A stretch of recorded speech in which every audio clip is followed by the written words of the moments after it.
is aggravating.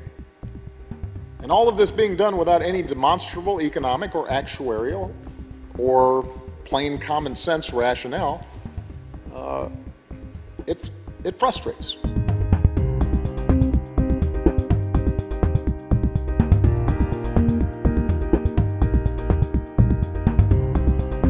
It's certainly frustrating to have to mobilize every couple of months to keep our leaders from inflicting real human suffering on our constituents.